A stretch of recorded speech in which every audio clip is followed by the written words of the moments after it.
So it looks like you've had a pretty amazing day, and I just want to round out today with an invitation to come play with me. And I'm going to spend probably about half an hour, 45 minutes talking about all the different ways you can come play with me outside.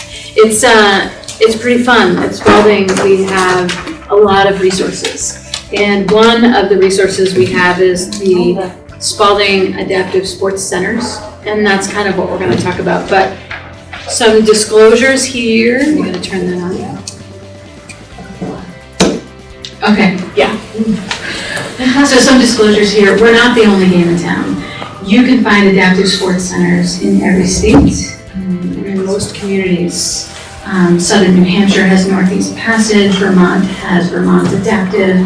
We're not the only ones. So if you don't see something on here that you think you would enjoy, you should get in touch with me or chat with me later. I can find somebody who's doing that activity. So Spaulding Adaptive Sports Centers has an acronym, SASC. We call ourselves SASC. It speaks to our personality, and it kind of is easy to remember us that way. We've been around for over 15 years. We have 12-month year-round programs. We offer education, advocacy, and research. Education comes in the form of a couple of different things. We can teach people new sports that they might want to try. On my bucket list is to do biathlon. And so I've reached out to some people to learn something new. And we do that for people all the time. If you have an injury or a disability that you think you might not be able to do something, we can probably help you overcome that. We do coaching for those interested in participating in greater level of competitions, say Paralympics or Special Olympics. And we do advocacy, say if you're coming up against barriers in school systems or in the community, we can help you overcome those barriers. So what are adaptive sports? They're sports that have been adapted to overcome barriers, have greater inclusion, and allow us to meet new trends. For example, pickleball is kind of new in the United States. It's fun. We started that this summer. The benefits of coming to a program like SASC's programs is that we can and have adapted things usually for anybody who needs them. We meet the needs of any individual. The CDC said physical inactivity with people with a disability is linked to an increase in the severity of that disability and a decrease in the involvement in the community. Adaptive sports kind of help you overcome that and improve your health, kind of help you find a deeper community. I'd like for you to think about, as we go through this, what sport has done for you or not done for you. One of the things sport can do for you is that it can help you move from rehabilitation into better health and fitness. You've heard that many times today. It can erase hurdles, and it can help you gain introduction and access to a community that maybe you haven't had access to. Sports and outdoor recreation activities that have been modified to promote success for all individuals with different levels of physical or cognitive ability are available to you here and all over the United States year-round. This picture shows one example of how we're indoors in the wintertime or in the fall with a rock climbing wall, and the woman in the wheelchair is on belay with the woman on the right, and she's using her arms to try to climb that wall. We've had clients who've been living on ventilators, and we can help them and their vent climb walls. So it does not matter your current level of ability, we can get you out there. We partner with various organizations to make sports happen for people. Our climbing experience is done with Wayland. I think it's Wayland Adventures. So SASC likes to say that we have a winning formula. We take and work with persons and their goals and the activity they choose. We create adaptations, and we find a way for those adaptations to allow people to be successful. What you see here is a blind archer who is using a post to stabilize their shot, and it allows them, with cues from a coach, to aim and fire that arrow. We adapt sports in so many different ways. We use physical modifications, We use individualized teaching. We used modification of the rules of the game. Physical modifications can be things as simple as a headset that a blind skier would wear when they're skiing down the slopes or they're cross-country skiing alongside or near a coach. And that coach would talk them through what's coming up so they can make physical decisions about what they want to do. Or we would use, like you saw in the previous picture or in the picture on the right here, posts to help someone aim with our target sports. On the picture on the left, you see folks that can't walk, and this sport happens to be sled hockey, and so they push themselves on sleds. In this picture, you can see folks that have just lowered the volleyball net, and they're not moving. Instead, they're playing volleyball while sitting. Here's the thing, there's a pretty good chance that you already adapt in your life all the time. I know I do. It's not rocket science. Sometimes it just requires a partner and a little problem solving. Our hope with any sport, and the reason you see so many target sports on the photographs today is because I happen to be the North Shore target sport guru, so it's kind of my love. That might not actually be your love. So that's okay. We've got something out there for you. But I am sure that you already adapt all the time. Our goal is to help you find ways to adapt in things that maybe you haven't tried that you want to try. We want to empower you. We want to find the just right challenges. But most of all, over the course of a season, our hope is to create levels of independence so you can go out there and do it yourself. Or you can go out there and do that sport or activity with a family member. We want to enable, not disable. We want it to be safe, but we want it to be fun. We want for folks to have success and to find new challenges. Sport doesn't care. Activities really don't care what size or shape you are, or how you see things, or how you don't see things. Simon Rickler, the president of Inclusion International, said that inclusion is not a strategy to help people fit into the systems and structures which exist in our societies. It's about transforming those systems and structures to make it a better world for everyone. So inclusion has not always been our vote. In World War II, we saw when veterans were returning, they needed to have something they could have access to that was a little bit more physical. So we saw the beginning of wheelchair basketball. In 1960, the first Paralympic Summer Games started. In 1968, Vietnam veteran amputees founded the National Handicapped Sports and Recreation Association for skiing. In 1968, the Special Olympics was founded. So you can see it hasn't been that long that we've been adapting sports, but it's been growing quickly. In 1972, we saw the inception of the Individuals with Disabilities Education Act. And in 1990, the American Disabilities Act. Yes, you guys got it. So you probably know about these things already. You probably have utilized the laws that have been put in place to help us meet the needs of people who can't easily access their community. In 2010, there were mandates put into place for equal access to gyms, parks, recreation. They mandated that trail width be larger and accessible by wheelchairs. The Boston chapter of the Spinal Cord Injury Association has an event every fall where they go and they walk and roll through a park north of here. There are things out there for you to participate in, even if you happen to be in a wheelchair or you have any kind of physical limitations. They also stipulated that you need to have access to pools. So hopefully at your YMCA's you're seeing lifts, or at other pools you're seeing ramps, or things that make it easier to get into and out of the pool. Golf courses now are mandated to have special carts that allow you to stand so that you can golf if you have difficulty standing. In terms of visual deficits, I spoke a little bit about the blind skier who has a headset so he can ski down the mountain with a coach. We use that headset all the time for folks that have visual deficits because no matter what sport you're doing, we can give you access as long as they can define for you your environment verbally and enable you to kind of participate. In 2013, The U.S. Department of Education stated that the equal access to school sports for disabled student athletes and new opportunities must exist. And we've actually seen some problems throughout the states. It's expensive, but there are ways to fund those access points. The state of Massachusetts is phenomenal, but not all the New England states are phenomenal. So sometimes we've heard from folks in southern New Hampshire or in northern Rhode Island, and we've actually stepped in to kind of help facilitate students in those areas accessing their sports in high school. 2015, Eastern College Athletic Conference adopted an inclusive sports strategy for new intercollegiate athletic opportunities in Division 1, 2, and 3.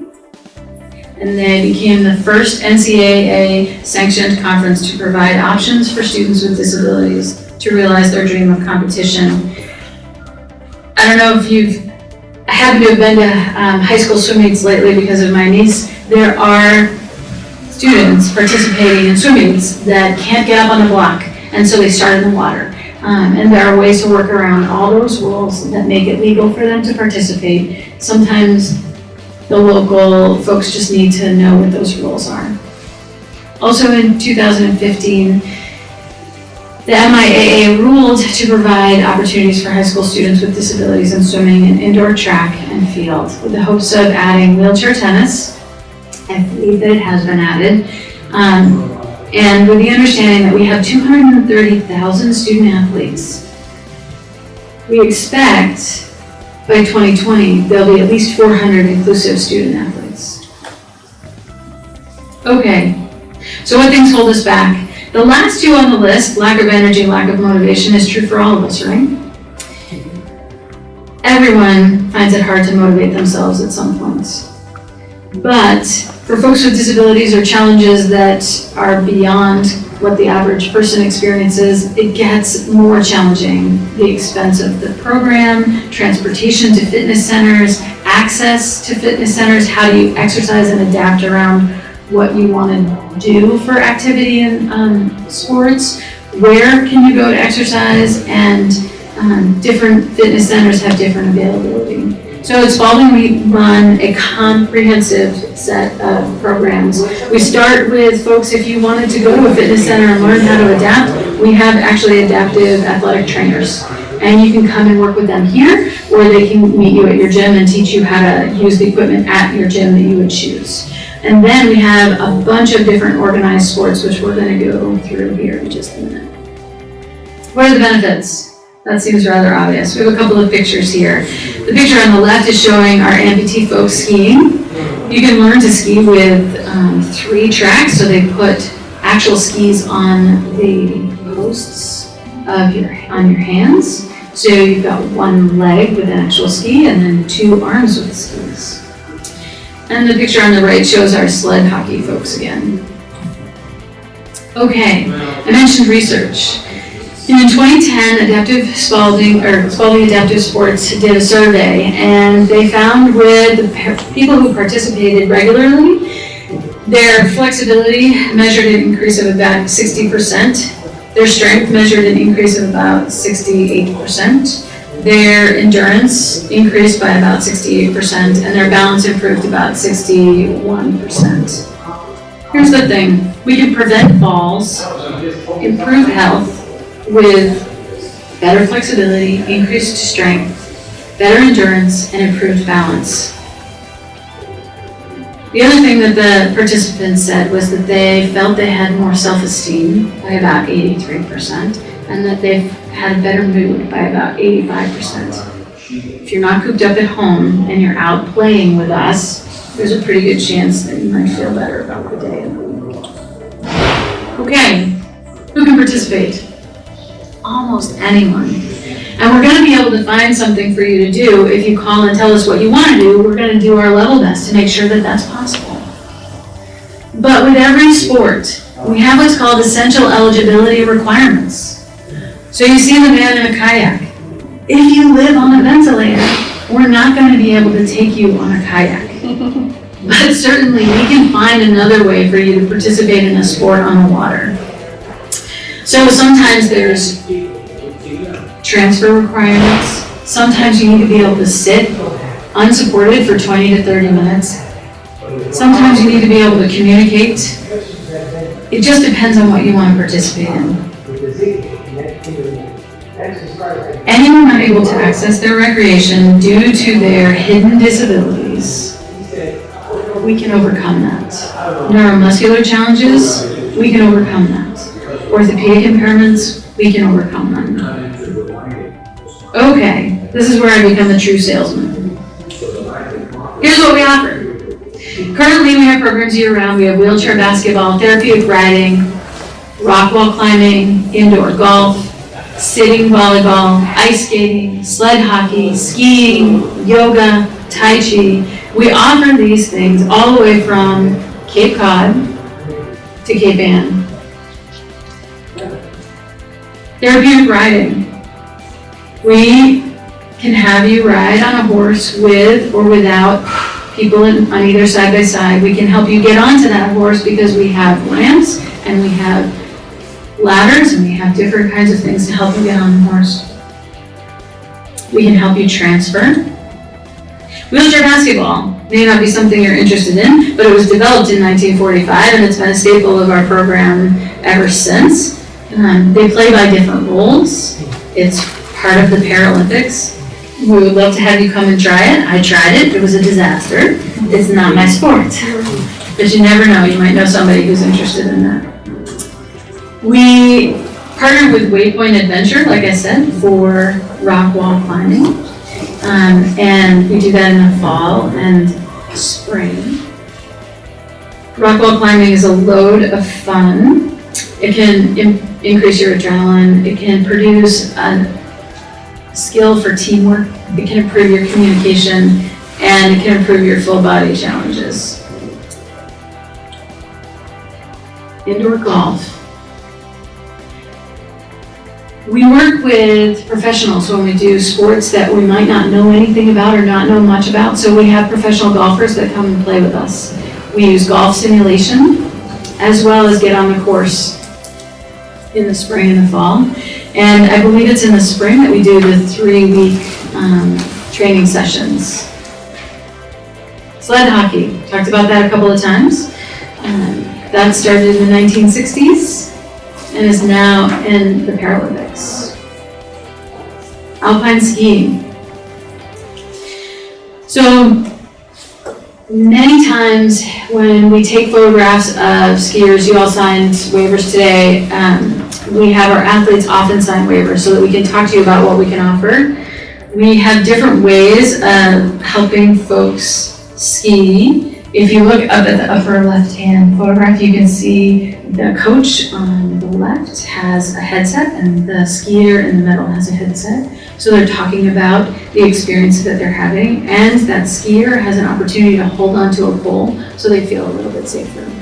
We partner with 5 mountains in New England, and we travel to those mountains on 6 different Saturdays. The bus comes here and picks people up and takes us up. You get to participate in a lesson in the morning and in the afternoon, and then we come back by bus. Sometimes when the skiers progress to get really comfortable, their guide is actually behind them so that the visually impaired skier is downhill.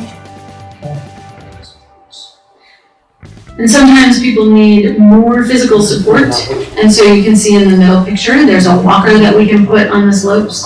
We have sit-down skis that mimic wheelchair-style skiing, and we have the additional skis that you put on the hand posts.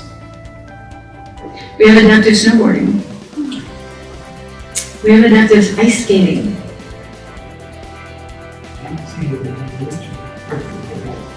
The spring and summer sports that we offer are cycling, archery, air gun, running, yoga, kayaking, canoeing. Pickleball didn't make the list today, but it's on there. So hand cycling. So much the same way you would use the headset if you had a visual impairment, you would use the headset for hand cycling. You can either be independent on your cycle, or you can be on a trike, or you can actually have a system where you trailer your bike so the 2 bikes are one right after another. And there's a picture of that on the bottom part of the screen. Trailering allows us to accommodate for any number of disabilities.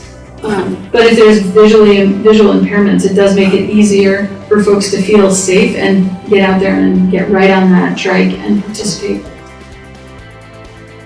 Individuals with leg and function control problems can either pedal with their hands or their feet, and steering can be done either with their hands or their feet. Archery and air rifle. We have so many different adaptations for our archery. You can be sitting, you can be standing. If you can't hold the weight of the bow, we have posts you can place it on. We can do modified hand grips. We can have you try adaptive targets. I have a black and white target to make it a little bit easier to see. Yoga. Anybody can do yoga. We offer that here, we offer that at Cape Cod, and we offer that on the North Shore as well. Kayaking and canoeing.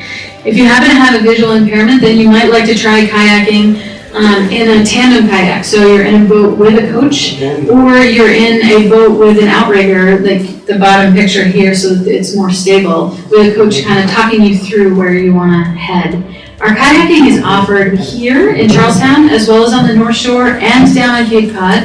At Nickerson State Forest Park, we have a program that is quite extensive, and you can go any day of the week. And here, you can go Monday through Friday, and they have hours you can sign up for sports anytime you want.